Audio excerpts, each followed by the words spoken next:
Week 2 of the fantasy football season. Here's a few defense DST units I looked at off the wire this week. The first one, the Seattle Seahawks. Seahawks had a great matchup in week 1, and they went out there and put in a decent DST performance. Still available 57% of fantasy leagues. So week 1, 16 points allowed versus Denver. 2 sacks, 2 interceptions, a fumble recovery. In week 2, a good matchup at the New England Patriots. I know the New England Patriots pulled off the upset victory, but their offense still didn't do much. Now week 1 victory at the Cincinnati Bengals. Besides Ramondre Stevenson, not much was going on in the receiving game and the passing game. I know Brissett, he looked pretty decent, and he was a good game manager for this New England Patriot team. But I think the Seattle defense could get to Brissett early and often.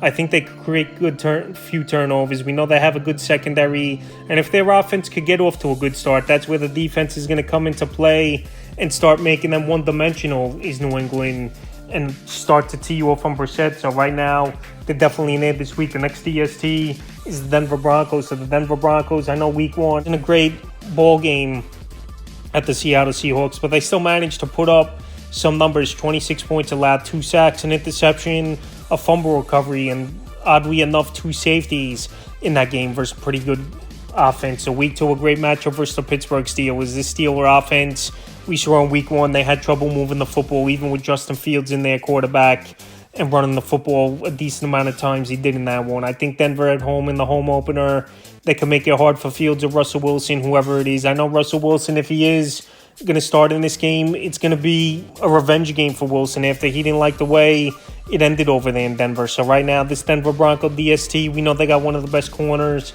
in the league, Patrick Surtain. And I think in this game, that could stop the Pittsburgh running game and make them one-dimensional as well, where they have trouble moving the football over the last couple seasons. And I think in this one, they will. Definitely a DST I've looked at off the wire, available in 88% of fantasy leagues. Next DST is the Los Angeles Chargers. So week 1, a great performance versus the Vegas Raiders from this Charger DST. And surprisingly, still out there in 89% of fantasy leagues. So week 1, 10 points allowed, 4 sacks, an interception, 2 fumble recoveries in that one. In week 2, a great matchup at the Panthers, where they just can't move the football. They got blown out 47-10 in the opener at the New Orleans Saints. And I think Joey Bosa in this ball game and Khalil Mack, they're going to put pressure early and often on this Carolina offensive line, where Bryce Young, he was running for his life in week 1.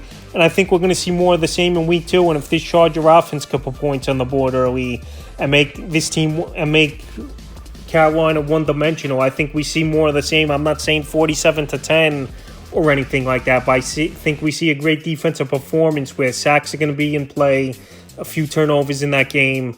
And right now, the Chargers, while they're out there in 89% of fantasy leagues, they're definitely a DST they had this week. The next DST, the Indianapolis Colts, and now with Jordan Love out multiple weeks with the MCL injury, I think Indianapolis as a streaming option, because Malik Willis, most likely, is going to start at quarterback for this Packer team, and he just got traded there a couple weeks ago from the Tennessee Titans. He's not much of a thrower of the football. A lot of running we saw from him in Tennessee, and I know week 1 Indianapolis, they didn't do much, but that was versus the Houston Texans that possibly could be the best offense this season in pro football. 29 points allowed, 4 sacks, and a block kick, but like I said, with Jordan Love out, and they don't have dominant weapons, where they have good weapons is Green Bay, but not a true number 1 wide receiver and a pretty solid running back in Josh Jacobs. But I believe Indianapolis could go into Green Bay.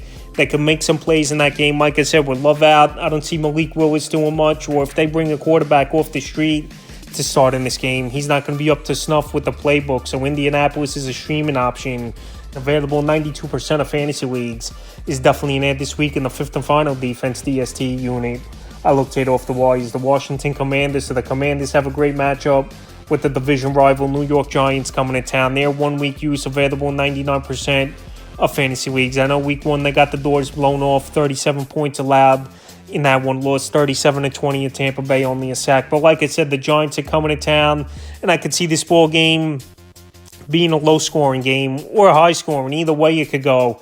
You never know in a division matchup. But Daniel Jones, he's looked like one of the worst starting quarterbacks in the league now over the last season and change. I know he's coming off the ACL, but preseason, Jones didn't look good. In week 1, he looked horrible as well in that ball game in a blowout loss to the Vikings. So if you want to take a shot in deeper leagues, like a 14-16 team league, to stream the Commanders as a DST option, I would go for it. Available in 99% of fantasy weeks. That's a few defense DST units I looked at off the wire for week 2 of the fantasy football season.